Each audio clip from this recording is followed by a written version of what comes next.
Welcome into A to Z Sports Prime Time on this Tuesday, August the 27th, Roster Reaper Day. The initial rosters have been set, though they are not final rosters by any stretch of the imagination. We're going to dive into the cuts that they made, the way that the roster is shaped, the trade that Rand Carthon executed to add to your inside linebacker group. And we'll wrap things up with a gone viral video at the end of the show. It's always a busy day with organizations. It's always a very, very busy time of year. And I think that there's a couple of different things to note on this roster about how this team is going to be put together, why it's in this team's best interest to maneuver the roster the way that they have, including the Malik Willis transaction, which came about yesterday. To send Malik Willis to the Green Bay Packers for a 7th-round pick, a 2025 7th. With all of that being said, the roster does have an interesting initial look, and that's something that we're going to dive into here tonight. Before we get started, though, need you guys to share the broadcast around on Facebook, YouTube, Twitter, and on Twitch, wherever you are spending your precious, precious time with us. We appreciate you doing so. If you're hanging out on Twitter, please retweet the show in the bottom right-hand corner of your screen. If you're on Facebook Live, you can share. You can share now to public. That is in the bottom left. If you're hanging out on YouTube or on Twitch, please do us the courtesy of subscribing to the channel and tell a friend to do the same, because we got a lot of good stuff to get to, and we are only just getting started. Roster cuts mean 53. 53 means we're closer to week one. Week one means there's actual football that's about to be back in our lives, and we can't wait to cover another season with you guys. Can't wait to get back on the road to Chicago, as a matter of fact. And this Bears game, it carries more and more intrigue the more pieces and parts this Titans team adds. I really don't know what to expect. Week one is probably the least predictable week of the NFL regular season, but it becomes much more intriguing, and we get a little bit closer with the Roster Reaper coming to town. Before we do that, well, actually, let's go ahead and start the show, and then we'll start to dissect the roster. Welcome into A to Z Sports Prime Time from the Zen Sports Studio. I'm your host, Buck Rising. I'm proud, as always, to be presented to you by the wonderful people at Zen Sports. Download the app, plug in the promo code ATOZTN, get up to $100 on your no danger first wager, courtesy of Zen Sports. Two Rivers Ford, the South's most trusted Ford dealer. Two Rivers Ford in Mount Juliet, or online at tworiversford.com, your Ford Bronco headquarters, and TrueMav Fitness in the Gulch. Your first workout free as a Middle Tennessee resident. No workout ever recycled or repeated. Go to TrueMavFitness.com for more information today. Roster cuts. Okay, from 90 to 53 around the league. A lot of interesting transactions that took place. For the Titans, they had 4 players that were vested veterans that they outright released. They had 2 players that they waived injured. They had 2 players that they put on injured reserve. They had 1 player that they traded away. They had another player that they traded for. And they had 1 player they put on reserve PUP. In total, 1, 2, 3, 4, 5, 6, 7, 8, 9, 10, 11, 12, 13, 14, 15, 16, 17, 18, 19, 20. 20 players were subject to the waiver claim process, in addition to all the other players that I mentioned. The highlights or lowlights, depending on how you want to look at them, highlights, and we're going to talk about the trade for Ernest Jones IV here in just a second. That was the most notable trade of the day. Rand Carthon flipping him and a 6th-round pick for a 2025 5th-round pick. That is something that makes a lot of sense. Going to be an immediate starter. We'll see how quickly they can get him ramped up for week one, but it fits Denard Wilson's approach. It fits Denard Wilson's philosophical philosophy, essentially, and going to be a very big part of a lot of pressure packages, because Denard Wilson is about to blitz the shit out of teams all year long. Then you get to the cuts themselves, the 4 vested vets that were outright released. Jerron Christian, Corey Levin, Shane Ray, and Abdullah Anderson, the defensive tackle. Guys that were waived injured, Kyle Phillips and Lachavius Simmons. The injured reserve players, Chance Campbell and TK McClendon, both of those guys are not the they're not the IR spots that would be able to return 4 weeks into the regular season. Those are expected to be long-term IR stints. Traded away Malik Willis, reserve PUP for Colton Dow, and then the waived players, Trey Avery, Quentin Bohanna, Shy Carter, Khalid Duke, Keaton Ellis, Caleb Farley, Eric Guerre, Hassan Haskins, Isaiah Aiton, Kieris Jackson, Robert Javier, Gabe Judy Lally, Anthony Kendall, Mason Kinsey, Braden Narvison, Bryce Oliver, Jabari Small, Cole Spencer, and Leroy Watson, all waived today by the team. Now, the roster construction itself is pretty interesting. And again, it is only an initial roster construction. So when we talk about the numbers that they have at the various positions, I would not get too bent out of shape one way or the other. But I want to ask you what your biggest takeaway from the Titans' initial 53-man roster is. We will get to mine as well. We will also talk about a couple of surprise makes and misses, guys who we thought would be on that weren't, guys who we thought would be cut that made it on. There is a lot of different ways that this roster could have been broken down, and ultimately, I think things like Malik and Chance Campbell had a pretty significant ripple effect across the board. If Chance Campbell gets hurt, I don't think that they trade for Ernest Jones IV. If Malik Willis is still on the roster, there is a very real possibility that they at least start the year with 3 quarterbacks. But it broke down the way that it did, and now we'll talk about it together. SNR Lau says, can we cut Buck? No, baby, not without paying me out, and that is not something that you want to do. But you're stuck with me for the meantime. And then, once we get into I don't know how much guaranteed money it would cost you to cut me next year, because my A to Z deal is only 2 years, but my radio deal is 4 years. So A to Z has a faster out on me than 1045 does. But either way, Nashville, you're stuck with me for the foreseeable future. So that's not something we're going to be able to do for you tonight. Either way, looking at the roster, what was your biggest takeaway? We'll get to mine as well, and we'll read some of your comments. You'll hear from Brian Callahan. By the way, Brian Callahan and Rand Carthon will have a press conference, not hosting, but will give a press conference tomorrow at 3:30 p.m. Central Time.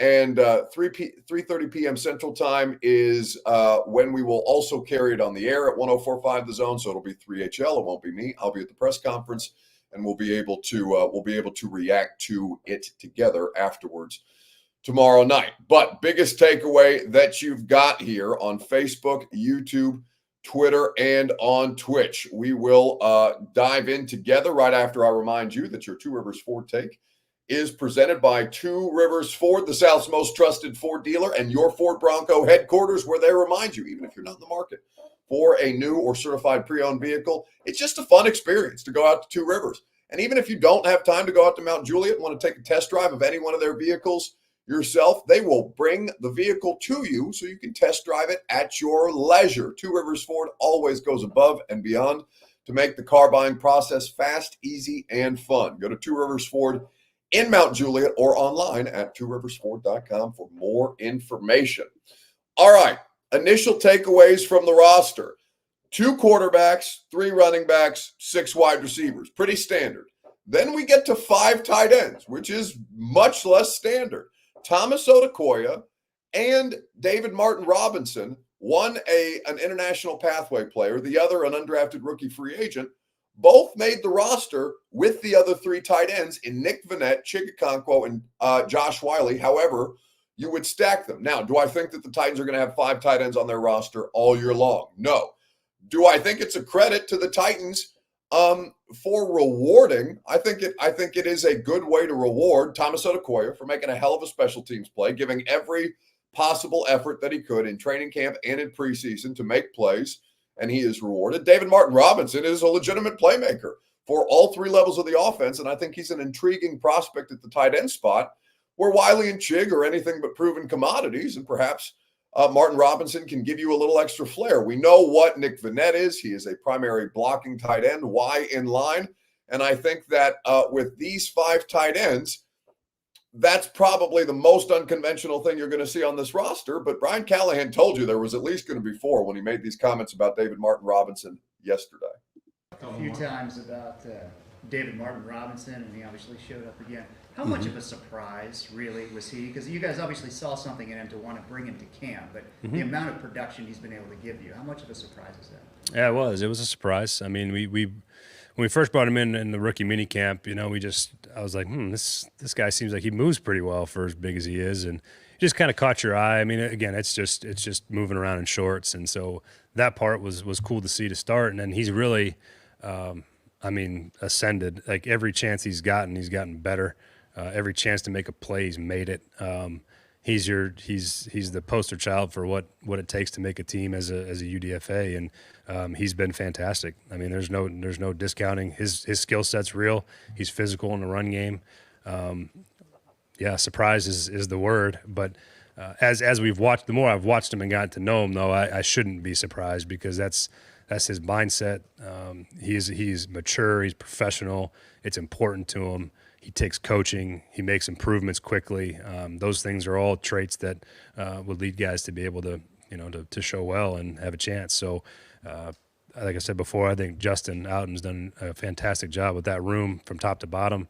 Those guys have really, really, really matured and as tight ends and really played well over the course of camp. So, a little tip of my cap to Jo and the job that he's done as well. But that was a room that went from a lot of questions to one that we feel is now all of a sudden pretty deep and pretty strong and been pretty competitive. So that's a good thing. Brian Callahan speaking about David Martin Robinson and the tight end room. Again, 5 tight ends on the initial 53-man roster. A to Z Sports Prime Time presented by Zen Sports. Download the app, plug in the promo code ATOZTN, get up to $100 on your no danger first wager. Terms and conditions do apply. Gambling problem, call the Tennessee Red Line 1-800-889-9789 on all your football bets, baseball bets. We have basketball not that far into the future. Tennessee and Indiana actually playing an exhibition game on October 27th. I'm going to be in Detroit covering the Lions games, and I'm pissed about it. Because that would be a really cool thing for me to be able to go to Knoxville and see my alma mater play. But either way, betting on basketball, football, baseball, all of your favorite major sports possible at zensports.com, where betting just gets better. Okay, so 5 tight ends is unique. 2 centers, 3 guards, 4 tackles. 4 defensive linemen, expect them to add some bodies there. 7 off-ball linebackers, including Ernest Jones IV, who is not yet official, but that trade has been reported on by multiple outlets and confirmed by multiple outlets. 5 outside linebackers, 4 corners, so again, light there, 5 safeties, and 3 special teamers in particular. A lot of different interesting competitions here that played out. And honestly, this was something that I thought was possible, but I didn't think they would go to this extent. So they, instead of Trey Avery versus Gabe Judy Lolly and one of those 2 players making the roster, they said, no, both of them. Maybe we'll bring one back on the practice squad, but we can upgrade at that position. Defensive lineman, Abdullah Anderson, brought him in, played some decent snaps, was not satisfied with what they had at the bottom of the roster. They cut him. Jerron Christian and Leroy Watson, 2 players handpicked by Bill Callahan to come in here and improve the roster depth. Big stock up for Jalen Duncan in that spot, where the 4 tackles are now NPF. Obviously, J.C. Latham. You have then Jalen Duncan on that roster. And who's the 4th tackle that I'm forgetting? What 4th tackle am I forgetting on this roster that wasn't released today? Now I need to go back and look to double check. But 4 tackles on this roster, and I will find out who that 4th person is for you, and I'm sure I'm going to kick myself when I realize who this person is. Rupchich is not a tackle. Oh, OJ. OJ is on the roster. John Ojukwu, number 61, is the backup tackle there. Brunskill is the backup center. Rupchich, I think it's Rupsich. I keep saying it wrong. Rupsich is the other guard there, so that is a big win for Duncan, Rupsich, and OJ, who was starting for this team, or at least started in camp for this team, and now will be relegated to a depth spot, but still quality depth, better depth than what you had to work with. I think that overall, Hassan Haskins getting cut, notable, former 4th-round pick. Caleb Farley, it always felt like we were heading this direction, and I'm not really sure. Lucas, we did the radio show today. Lucas Panzica, who's the executive producer of the radio show, was adamant that Caleb Farley is going to land somewhere in the NFL, at least on a practice squad. And I hope so. I hope so for his sake. Just as I'm glad that Malik Willis got another opportunity elsewhere, just because it didn't work out here. I would love to see Caleb Farley get another opportunity to play football somewhere else, because the professional tragedy is one thing. The personal tragedy is entirely another. It's really, really hard to imagine that Caleb Farley would end up somewhere else, though. He showed nicely, I thought, in the preseason game. He had a couple of special teams tackles, some defensive snaps. Charles Heron says, was I shocked by anyone getting released today? No, I can't say that anybody surprised me. I guess I'm surprised that they went so light at corner and defensive line, because Bohanna and Adela Anderson both got cut. Both, I think you could improve, because remember, you have the 7th spot in the waiver claim order, and for the Titans, that's a big tool that they can use, because there's going to be all kinds of players that are better than what the Titans have on their roster that they'll be able to submit a waiver claim on and have a really good chance at getting some legit talent that a lot of other teams had to let go, right? It's why the Packers traded for Malik Willis, because they didn't think that Malik Willis would get to them in the waiver order. They said, you know what, we'll give you a 7th. We'll save ourselves the trouble of waiting around to see maybe or not if we get it, because they released both of their backup quarterbacks today. Or in the process of trading for Malik Willis, they released both of their backup quarterbacks, and Malik is going to be a backup there, which is an improvement upon his situation. So that honestly was the most surprising thing to me. Excuse me, I got a cough. That was the most surprising thing to me today. Not that Malik Willis got traded, although I did think that was the least likely possibility when I worked through those scenarios on Sunday night after the preseason game. But that a team traded for Malik to be the backup is a credit to Malik Willis's progression, because he certainly wasn't good enough to be a backup quarterback here. I don't know how many teams he could be a backup quarterback for, but I trust Matt LaFleur's evaluation. And they clearly thought it important enough to go out and acquire him. So that's a big spot for Malik Willis. That was probably the most surprising thing today. Kyle Phillips, not surprising. I guess I am surprised that they cut Hassan Haskins. Haskins was the better special teams player, and Julius Chestnut the better runner of the football, but Haskins not good enough on special teams to edge out a guy like, for example, James Williams, who is also going to be a special teams demon. Yasin says, do I think Bryce Oliver will be picked up by another team? I would be surprised if a team did not claim Bryce Oliver. But if he clears waivers, man, you put that dude back on your practice squad in a heartbeat. That would be a legitimate X number 3, where DeAndre Hopkins, Traylon Burks, and then Bryce Oliver kind of have a lot of similar skill sets. And again, Bryce Oliver is a UDFA for a reason, but I mean, I think in any other year he probably would have made the active roster. So no real surprises to me. My initial reaction was 5 tight ends, a surprise for sure. That was the most surprising part. Not anybody being released, but that Thomas Odukoya also made the active roster. And I thought that really they would be stretched to go with 4 tight ends, much less 5. But again, it's only an initial 53-man roster. This could look different by tomorrow. This could look different 24 hours from now. That's something that you got to keep in mind. All right, let's move on, and let's talk about the Ernest Jones trade, because that is had roster cut day not been the primary headline. Ernest Jones, the Titans trading for Ernest Jones would have been the lead of tonight's show, because Patrick Bird says 6 linebackers surprised me. Well, they don't have 6; they have 7. They will have 7 by the time this Ernest Jones trade is made official. And again, it's not been made official. But assuming that there's not a corresponding transaction from the same room, they're going to have 7 off-ball linebackers. to start with this thing. You're going to see some highlights of Ernest Jones, the Rams linebacker, who the Titans traded for today, here in just a second. The question that I'm going to ask you is this: grade the trade for Ernest Jones IV, the Rams inside linebacker and former team captain, who is now coming to Tennessee. Give me a grade A through F.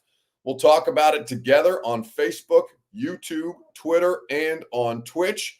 In the comment section, we would be happy to have your participation. While you do that, I will remind you that the Primetime program is made possible by the Ashton Real Estate Group of RE/MAX Advantage. Don't sell without the intel that only the Ashton team can provide. Go to GaryAshton.com for the intel you need to succeed from the official real estate agent of the Nashville Predators, GaryAshton.com. Okay, A through F. Grade the Titans trade for Ernest Jones IV, the off-ball linebacker. We're going to get to your comments here in just a second. Here's a few highlights of Ernest Jones from a Rams mic'd up segment. Let's do it. Attack. Let's go. Let's attack. Let's do it. Let's go. Love, Brody. Let's go. We're dogs. We got 40-plus dogs here. Let's go show them today why we do what we do. Why we are the Los Angeles Rams. Let's go. Dominate on 3. 1, 2, 3. Dominate. Snap in, snap out. Let's go. Attack the rock every time. Attack the rock. A touchback to open things up. Jalen Hurts has been great so far for the Eagles. This is his first start against the Rams. Hey, here we go, here we go. Let's go from the jump.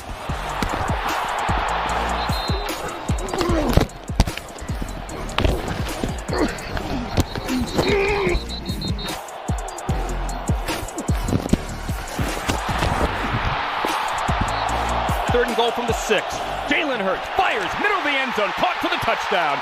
Dallas Goedert, a 6-yard score, and Philadelphia's on the board first. We good, we good. We good. Make them keep snapping it, that's it. Hey, this is what we want. Let's go, let's go, we good. We good, lock in and let's go. Touchdown right here. Now Tutu's in motion. They don't have enough people over there. Stafford looks left, fires, front pylon. That's caught, put him up. That's a touchdown. Tutu and well. Yeah? Yeah. And the Rams march right down the field and answers. Great job. We got y'all. Happy birthday. Good luck birthday present. You gotta love this. Let's go. Confidence. Fights break out when the underdog hits back. Let's see if the Rams have answers for the Philadelphia offense. Hey, we dead wrong if we're not attacking the ball. That is there, just can't with me. Oh, baby. Oh, baby.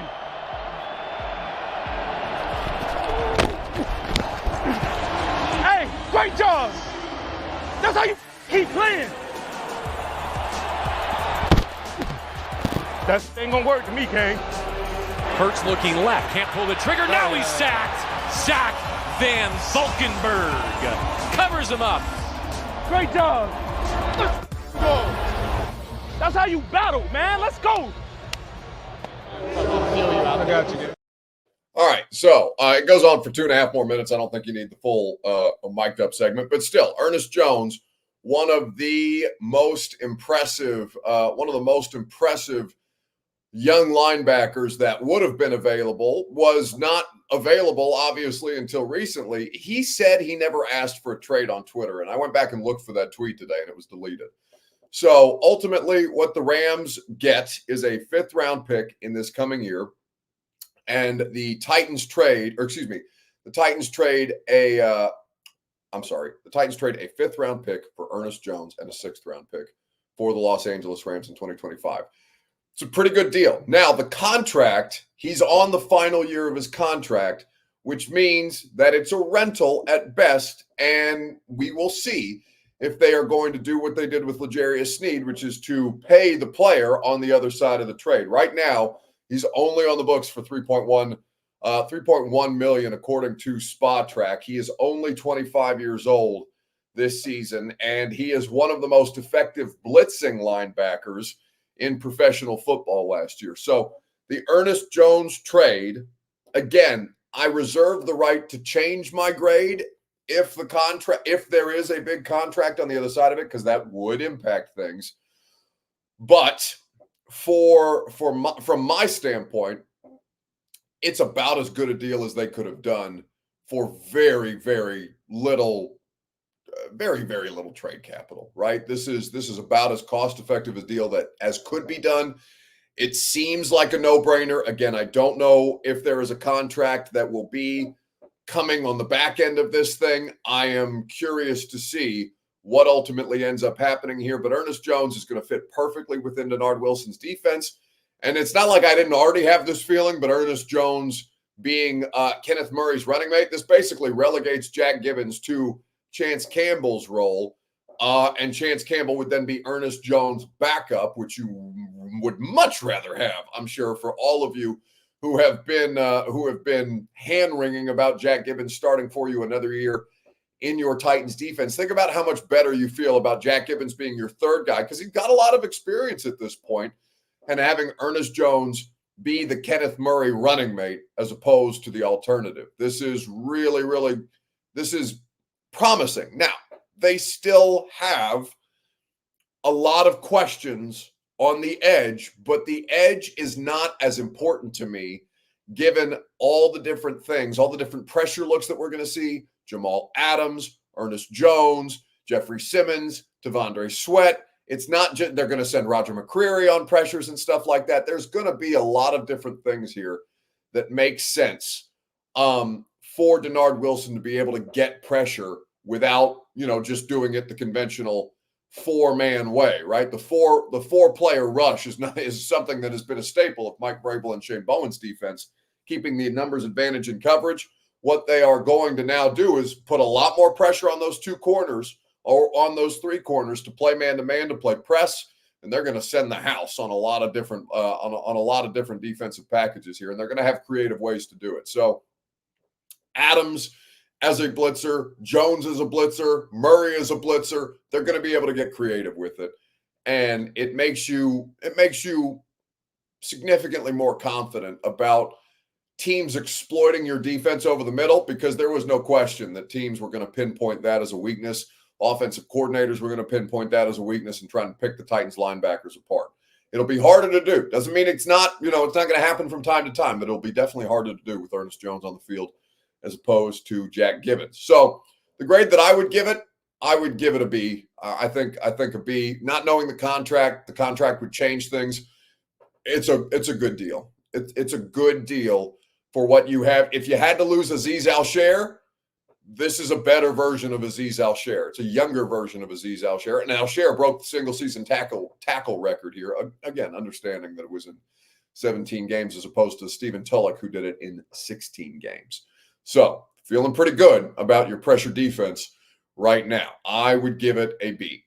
All right, we'll wrap things up with a gone viral video. We'll keep it in the NFL, though. Fantasy drafts happening all over the place, and Bert found an excellent video to showcase the dangers of fantasy football. We'll get to that here in just a second. We'll have 3 hours of live reaction, obviously, to the roster stuff tomorrow. There will be additional changes made to the roster, so make sure you're listening from 10 to 1 on 104.5 The Zone, and I'll keep you updated throughout the course of the day. There's also going to be the press conference. I'll be at the press conference, and we'll talk about it tomorrow night on primetime. But what's the best thing you saw on the internet this week? We'll get to it in just a second, right after I remind you that the primetime program is made possible by TrueMath Fitness in the Gulch. Go to TrueMathFitness.com for that first workout free.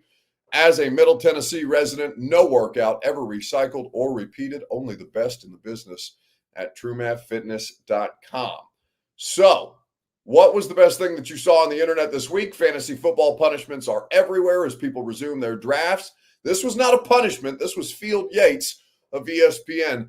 I'm not entirely sure of the context for why he's on a beach and competing for fantasy football stuff, but perhaps Bert. It was a competition for draft order. So ever how well you did in this obstacle course decided the draft order for the ESPN Insiders Fantasy Football League. Okay, good context. Let's roll the tape. Throw up into the tackle! Yeah! Good, that hurt. Huh? That hurt. Yeah, it did hurt. Pretty. Bad injury? Yeah. Do we go up and see somebody? Yeah. Okay. All right. Hold on. Yep. We'll walk with you up there. Shoulder. Have to separate. Separated his shoulder doing a fantasy football draft order determination challenge for ESPN. I'm sure the Disney lawyers' butt cheeks got real tight when they saw Field Yates dislocated his shoulder on camera. Now, of course, he's doing well, but there are all kinds of dangers associated with fantasy football. You did not think a dislocated shoulder would be one. That is a tough scene.